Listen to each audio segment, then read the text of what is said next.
Hello guys, स्वागत है आप सभी का आपके अपने channel chemistry bye KD sir में। आज का हमारा टॉपिक है एक्चुअली 24 को आईसी बोर्ड का एग्जाम है। तो मतलब कि मेनली कन्वर्जन 2-4 नंबर के आ ही जाते हैं एग्जाम में, आप किसी भी बोर्ड से हो। तो मैं आपको बताना चाहूँगा इस वीडियो में कि मोस्ट इंपॉर्टेंट कौन से कन्वर्जन है जो आपको करने चाहिए इस बोर्ड एग्जाम में जाने से पहले। तो सबसे पहले आप करेंगे एसिटिक एनहाइड्राइड को मिथाइल अमीन में कैसे चेंज कर सकते हैं।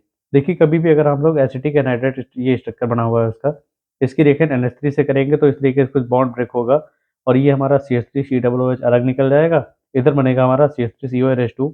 इस कंपाउंड का नाम एमाइड होता है। अगर हम लोग एमाइड की रिएक्शन Br2 को इसके साथ करेंगे, ये एक्चुअली जो रिएक्शन हो रही है एक्चुअली इसका नाम होता है हॉफमैन ब्रोमामाइड डिग्रेडेशन। जिसका काम होता है CO ग्रुप को हटाना, यानी कि कार्बन को कम करना। तो जैसे कि यहाँ से हम CO को हटाएंगे तो हमारे पास CH3NH2 बन जाएगा, 2 KBr बाहर निकलेगा और K2CO3 बाहर निकल जाएगा, 2H2O बाहर निकल जाएगा। ये हमारा जो हमें बनाना था, ये हमारा एसिटिक एनहाइड्राइड चेंज हो चुका है किसमें, मिथाइलएमीन में। तो इस वीडियो में हमने सीखा कि हम लोग एसिटिक एनहाइड्राइड को कैसे चेंज कर सकते हैं मिथाइलएमीन। नेक्स्ट कन्वर्जन हम लोग देखते हैं आगे नेक्स्ट पेज पर। दूसरा कन्वर्जन हमें जो बहुत इंपॉर्टेंट है actually acetaldehyde to propane two ol, या फिर इसी का दूसरा नाम आइसोप्रोपाइल अल्कोहल होता है, या इसका नाम सेकेंडरी प्रोपाइल अल्कोहल होता है। इसमें क्या करना है, एल्डिहाइड की रिएक्शन एसिटल्डिहाइड यानी कि CH3CHO की रिएक्शन अगर आप CH3 MgBr से करेंगे तो देखिए MgBr पे प्लस होता है, CH3 पे माइनस होता है। इस बॉन्ड को अगर आप इधर ब्रेक करेंगे तो O पे निगेटिव आएगा, C पे प्लस आएगा। ये प्लस वाला पार्ट माइनस के पास, माइनस वाला पार्ट प्लस के पास ऐड होगा। इधर हमारे पास बनेगा CH3, ये वाला कार्बन O के साथ MgBr लगा देंगे, नीचे ये CH3 जाके लग रहा है, आगे ये वाला H प्लस में हमारा।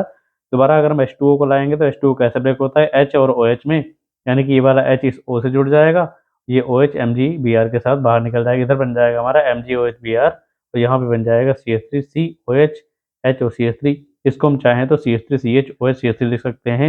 इस कंपाउंड का नाम एक्चुअली आइसोप्रोपाइल अल्कोहल हो सकता है, या फिर सेकेंडरी प्रोपाइल अल्कोहल, या प्रोपेन टू ऑल हो सकता है। ये तीनों इसी कंपाउंड के नाम है। ठीक है, तो ये हमने इस वीडियो में सीखा एक्चुअली हम लोग एस्टरडिहाइड को प्रोपेनटोल में कैसे चेंज कर सकते हैं। नेक्स्ट पेज में हम लोग सीखते हैं नेक्स्ट कन्वर्जन। नेक्स्ट कन्वर्जन है हमारा nitrobenzene to 2,4,6 tri bromo aniline. देखिए यहाँ पे नाइट्रोबेंजीन है और यहाँ जो हमें मेनली बनाना है वो एनिलीन है। तो पहले क्या करेंगे, हम लोग नाइट्रोबेंजीन को चेंज करेंगे एनिलीन में। अगर आप नाइट्रोबेंजीन की रिएक्शन 6 नेशन हाइड्रोजन से करेंगे SnCl2 प्लस HCl के प्रेजेंस में, तो यहाँ के दोनों H यहाँ से 4 हाइड्रोजन लेकर के H2O 2H2O बनाएंगे। जो 2H बचेगा वो N के पास रख के क्या बन जाएगा, एनिलीन बनेगा। अगली बार आपको क्या करना है, अगर हम एनिलीन की रिएक्शन 3Br2 से करेंगे और H2O के प्रेजेंस में, यानी कि एक्सेस ऑफ ब्रोमीन यूज करेंगे, तो यहाँ पे आर्थो पैरा और आर्थो से एक एक H निकलेगा और 3 HBr बाहर निकल जाएंगे, तीनों जगह एक एक Br लग जाएगा। इस कंपाउंड का नाम 2,4,6 ट्राइब्रोमो एनिलीन होता है। ये हमें बनाना था नाइट्रोबेंजीन को, हमें ब्रोमो 2,4,6 ट्राइब्रोमो एनिलीन में चेंज करना था, जो कि कन्वर्जन हो चुका है। नेक्स्ट कन्वर्जन के लिए हम लोग चलते हैं नेक्स्ट पेज पे। नेक्स्ट कन्वर्जन है हमारा बेंजोइक एसिड टू एनिलीन। अगर हम लोग कभी बेंजोइक एसिड की रिएक्शन किससे कराते हैं, NH3 के साथ कराएंगे तो ये बेंजामाइड बनेगा। बेंजामाइड की जो हम लोग क्या करेंगे, हाफमैन ब्रोमामाइड डिग्रेडेशन रिएक्शन अगर हम अप्लाई करेंगे तो ये हमारा जो अ, ये बना था बेंजामाइड, वो कन्वर्ट हो जाएगा एनिलीन में। नेक्स्ट हम लोग ये कन्वर्जन हमारा पूरा होता है benzoic acid to aniline. Next हम लोग चलते हैं कन्वर्जन के लिए नेक्स्ट पेज पे। देखिए ये कन्वर्जन है हमारा ethanol to acetone. Actually aldehyde ketone carboxylic acid alcohol और ये दो ऐसे चैप्टर है जिनका सबसे इंपॉर्टेंट कन्वर्जन है ये, कि हम एथनॉल को एसिटिक एसिड में एसीटोन में कैसे चेंज करेंगे। तो अगर हम लोग एथनॉल का ऑक्सीडेशन करेंगे K2Cr2O7 और H2SO4 के प्रेजेंस में, तो वो एसिटिक एसिड फॉर्म करता है और वाटर यहाँ से रिलीज हो जाता है। अगर हम लोग इसके 2 मोल लेकर के इसकी रिएक्शन कराएंगे कैल्शियम हाइड्रोक्साइड के साथ, तो ये क्या बनाएगा, 2H2O बाहर निकलेगा और यहाँ पर हमारा कैल्शियम एसीटेट बन जाएगा। अगर हम कैल्शियम एसीटेट का ड्राई डिस्टिलेशन करते हैं तो एसीटोन बन जाएगा। यानी कि इस कन्वर्जन में हमने सीखा कि हम लोग एथनॉल को एसीटोन में कैसे चेंज कर सकते हैं। नेक्स्ट कन्वर्जन के लिए हम लोग चलते हैं नेक्स्ट पेज पे। नेक्स्ट कन्वर्जन है हमारा methyl chloride to acetic acid. अगर हम लोग CH3Cl, जिसका नाम होता है मिथाइल क्लोराइड की रिएक्शन KCl से कराएंगे तो KCl बाहर निकलेगा और CH3CN बन जाएगा। अगर हम इसी CH3CN की रिएक्शन 2H2O से कराएंगे इन एसिडिक मीडियम, तो क्या होगा, ये एक्चुअली वाटर को आपको ऐसे ब्रेक करना है HOH, अगले वाले को आप दोनों H यहाँ रखेंगे, O यहाँ रख देंगे। इस बॉन्ड को अगर हम ब्रेक करेंगे तो यहाँ से NH3 रिलीज हो जाएगा और ये CH3COOH बन जाएगा। इस कंपाउंड का नाम क्या होता है, कार्बोक्सिलिक एसिड, यानी कि एसिटिक एसिड बन चुका है आपका। तो इस वाले पेज पे हमने सीखा कि मिथाइल क्लोराइड को हम लोग एसिटिक एसिड में कैसे चेंज कर सकते हैं। नेक्स्ट कन्वर्जन के लिए हम लोग चलते हैं नेक्स्ट पेज पे। अब बात करते हैं हम लोग मिथाइलएमीन को एथाइलएमीन में कैसे चेंज करना है। तो देखिए, अगर हम लोग CH3NH2 की रिएक्शन HNO2 नाइट्रस एसिड से कराएंगे, तो कभी भी किसी अमीन की रिएक्शन अगर हम नाइट्रस एसिड से कराते हैं तो अल्कोहल बनता है, नाइट्रोजन गैस बाहर निकलती है और H2O निकल जाता है। अगर आप CH3OH की रिएक्शन SOCl2 यानी कि थायोनिल क्लोराइड से कराएँगे तो यहाँ SO आएगा, इधर Cl, यहाँ पे Cl, HCl, SO2 बाहर निकलेगा और CH3Cl यहाँ बन जाएगा हमारा मिथाइल क्लोराइड। अगर आप इसकी रिएक्शन KCl से कराएँगे तो CH3CN बन जाएगा और CH3CN की रिएक्शन 2H2O से कराने पर, यानी कि मेंडियस रिएक्शन अप्लाई करने पर, ये अमीन 1 डिग्री अमीन का फॉर्मेशन करना और हमें करता है, और यही हमें बनाना था, मिथाइलएमीन को इथाइलएमीन में चेंज करना था। नेक्स्ट कन्वर्जन के लिए हम तो चलते हैं नेक्स्ट पेज पे। अब हम बात करेंगे उसी के उल्टे कन्वर्जन की, यानी कि इथाइलएमीन को मिथाइलएमीन में कैसे चेंज करेंगे। अगर आप CH3CH2NH2 की रिएक्शन HNO2 से करेंगे, जैसा कि हम पहले जानते हैं कि अगर कभी किसी अमीन की रिएक्शन नाइट्रस एसिड से कराएँगे तो अल्कोहल बनाएगा और N2 और H2O बाहर निकलेगा।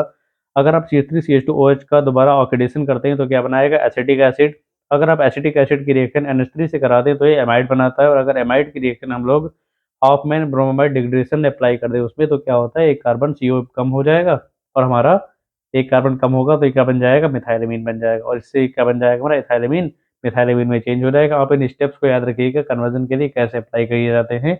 नेक्स्ट कन्वर्जन के लिए हम लोग चलते हैं नेक्स्ट पेज पे। अब हम बात करेंगे एनिलीन को बेंजीन में कैसे चेंज करना। अगर हम लोग एनिलीन की रिएक्शन HNO2 से कराएँगे तो फिनॉल बनेगा और N2 और H2O बाहर निकल जाएगा। अगर हम फिनॉल की रिएक्शन जिंक से करेंगे तो ZNO बाहर निकलेगा और हमारा जो H है वो यहाँ रख के फिर से क्या बना देगा, बेंजीन। तो ये कन्वर्जन बहुत आसान था, एनिलीन को बेंजीन में चेंज करना। नेक्स्ट कन्वर्जन के लिए हम लोग चलते हैं नेक्स्ट पेज पे। अब हम बात करेंगे फिनॉल को एनिसॉल में कैसे चेंज कर सकते हैं। अगर आप फिनॉल की रिएक्शन NaOH से कराएँगे तो सोडियम फिनॉक्साइड बनाता है और H2O बाहर निकल जाएगा। अगर आप सोडियम फिनॉक्साइड की रिएक्शन CH3Cl से करते हैं तो NaCl बाहर निकलेगा, बेंजीन के ऊपर CH3 लग जाएगा। ये जो कंपाउंड हमारा बन गया, इस कंपाउंड का नाम क्या होता है, एनिसॉल। और ये कन्वर्जन हमारा पूरा हो चुका है, phenol to anisole. Next conversion के लिए हम लोग चलते हैं नेक्स्ट पेज पे। अब हम बात करेंगे प्रोपेनोइक एसिड को इथाइलएमीन में कैसे चेंज करना है एक्चुअली। अगर कभी आप प्रोपेनोइक एसिड की रिएक्शन NaOH से कराएँगे तो बनाएगा सोडियम प्रोपेनोएट। इसकी रिएक्शन अगर आप दोबारा NaOH से कराएँगे तो यहाँ से Na2CO3 बाहर निकलेगा और ये ईथेन बन जाएगा।